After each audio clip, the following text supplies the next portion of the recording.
Dear students, myself CP Saini, Assistant Professor in Chemistry, Government PG College Sujangarh. तो अपन BSc final का chapter पढ़ रहे थे, जिसमें अपन ने इससे पहले वाले वीडियो में CFT और crystal field splitting in octahedral complex के बारे में स्टडी की है। तो आज अपन उसी चैप्टर में आगे चल रहे हैं, क्रिस्टल फील्ड स्प्लिटिंग इन टेट्राहेड्रल कॉम्प्लेक्सेस या चतुष्फलकीय संकुलों में क्रिस्टल क्षेत्र स्प्लिटिंग।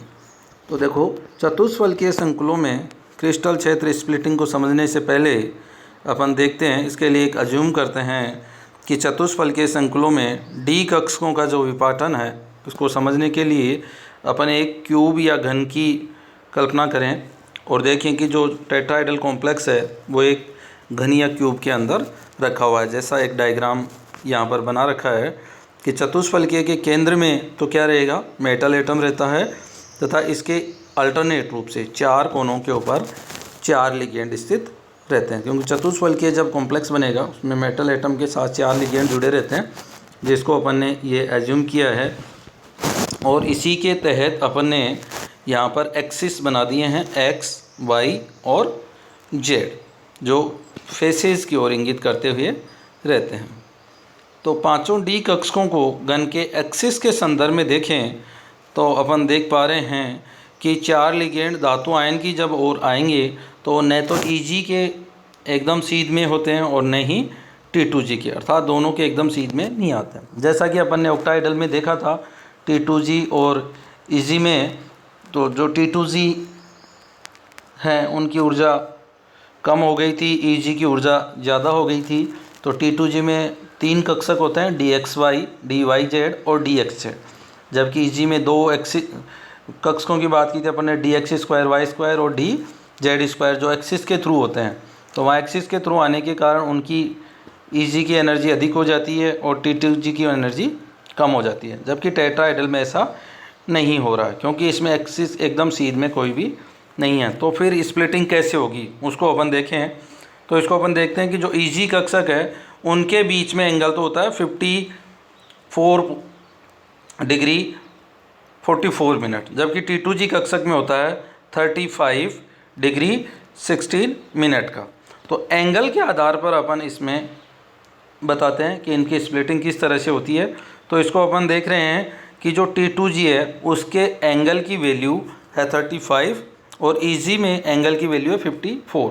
तो T2G में एंगल की वैल्यू क्या है, कम है।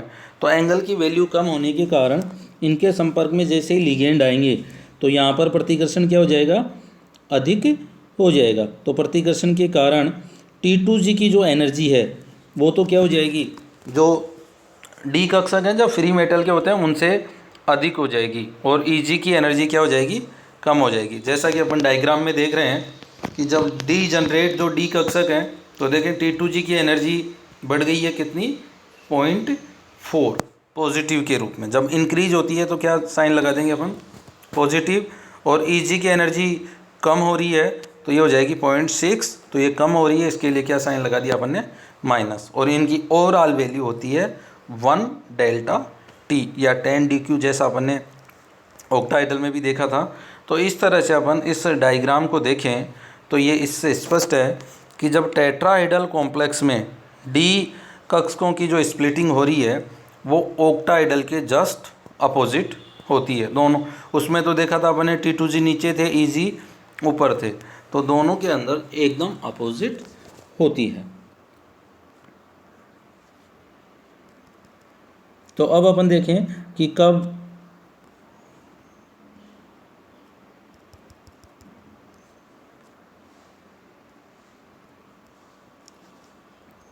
देखो, चतुष्फलकीय और अष्टफलकीय दोनों का कंपैरिजन करें कि चतुष्फलकीय कॉम्प्लेक्स कब बनेंगे, टेट्राहेड्रल चतुष्फलकीय या टेट्राहेड्रल कॉम्प्लेक्स कब बनेंगे, ऑक्टाहेड्रल कॉम्प्लेक्स कब बनेंगे, कौन से ज़्यादा बनेंगे, कौन से कम बनेंगे।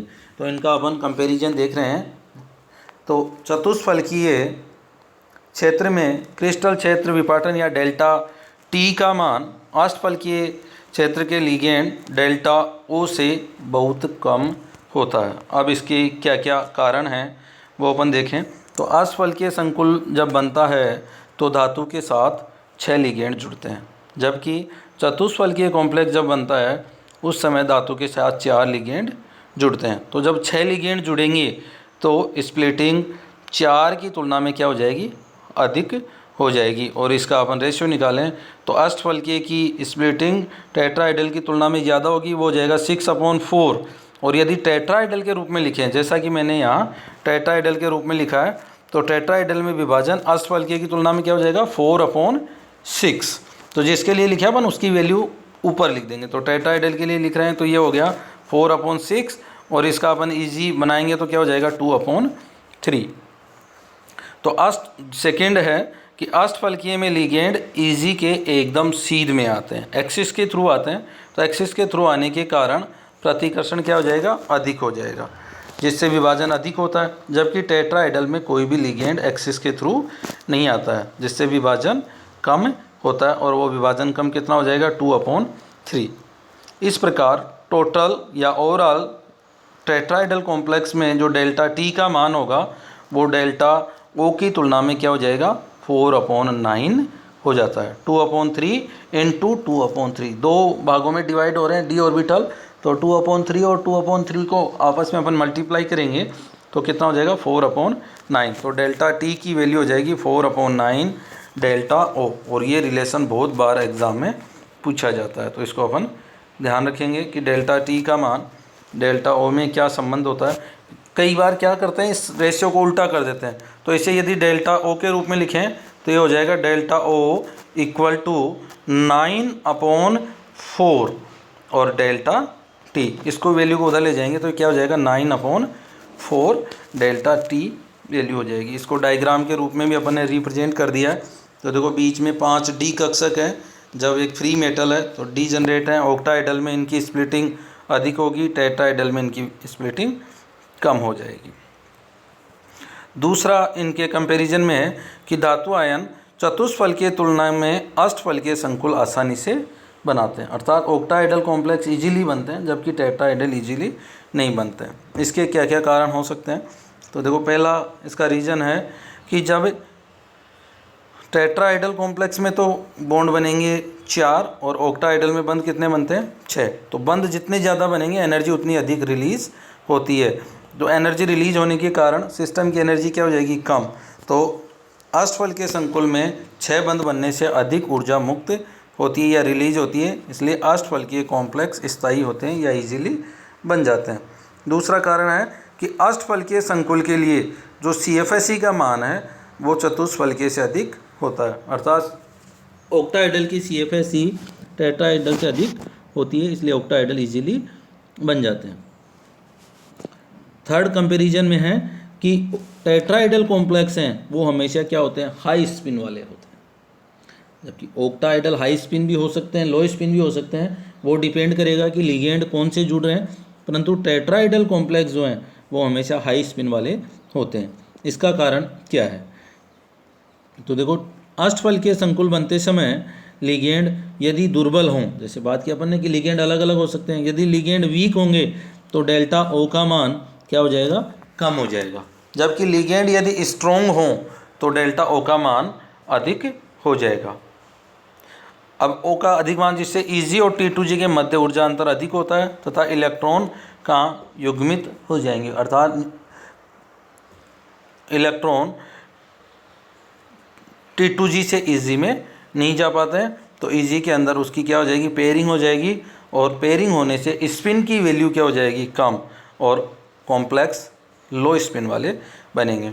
इसके जस्ट अपोजिट कि जब टेट्राहेड्रल कॉम्प्लेक्स बन रहे हैं, टेट्राहेड्रल कॉम्प्लेक्स बनते समय डेल्टा टी का मान हमेशा कम होता है, इसलिए पेयरिंग एनर्जी की अपन इसमें बात ही नहीं करते हैं, क्योंकि डेल्टा टी का मान कम है तो इलेक्ट्रॉन की पहले पेयरिंग होती है, उसके बाद वो इलेक्ट्रॉन ऊपर वाले डी ऑर्बिटल्स में जाते हैं। तो इलेक्ट्रॉन की पेयरिंग रहती है, तो पेयरिंग रहने के कारण स्पिन का मान कम हो जाता है। जबकि टेट्राहेड्रल में क्या है, दोनों के बीच में एनर्जी डिफरेंस कम है, तो इलेक्ट्रॉन हुंड के रूल्स के अनुसार बढ़ते जाते हैं। पहले जिनकी एनर्जी कम है डी ऑर्बिटल्स की, उनके अंदर बढ़ते जाते हैं और उसके बाद ऊपर चले जाते हैं। तो पहले तो Eg में भरेंगे एक एक इलेक्ट्रॉन, उसके बाद T2 में जाएंगे, तो अनपेड इलेक्ट्रॉन की संख्या ज़्यादा होगी, इसलिए इनकी स्प्लिटिंग का मान अधिक हो जाएगा।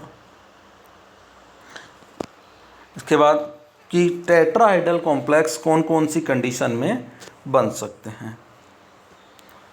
तो पहला कारण है यदि लिगेंड का आकार क्या हो, बड़ा। तो लिगेंड का साइज बड़ा होने के कारण, एक तो 6 लिगेंड जुड़े और एक 4 जुड़े, तो लिगेंड का आकार बड़ा है और लिगेंड की संख्या अधिक होने पर वहाँ पर स्टेरिक इफेक्ट आ जाता है या त्रिविम विन्यासी बाधा आ जाती है। तो इसके कारण यदि लिगेंड का आकार बड़ा है तो उस कंडीशन में ऑक्टाहाइड्रल कॉम्प्लेक्स न बनकर टेट्राहाइड्रल कॉम्प्लेक्स आसानी से बन जाते हैं। दूसरा कारण है कि लिगेंड बहुत वीक हो, तो लिगेंड वीक होने पर CFSC का मान कम हो जाएगा और जब CFSC का मान कम होगा तो टेट्राहाइड्रल कॉम्प्लेक्स बन जाते हैं। नेक्स्ट है कि केंद्रीय धातु आयन की ऑक्सीडेशन स्टेट कम हो, तो ऑक्सीडेशन कम होने पर लिगेंड का अट्रैक्शन क्या होगा, कम होगा।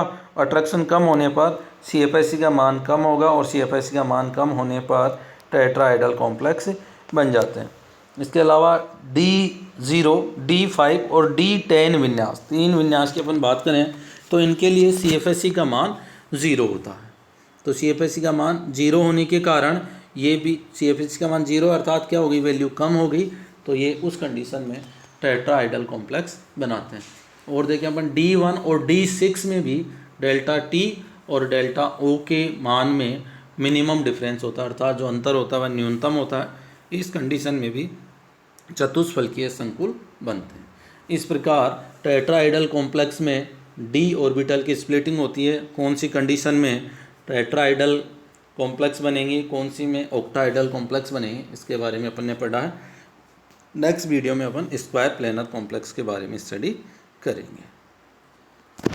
Thank you.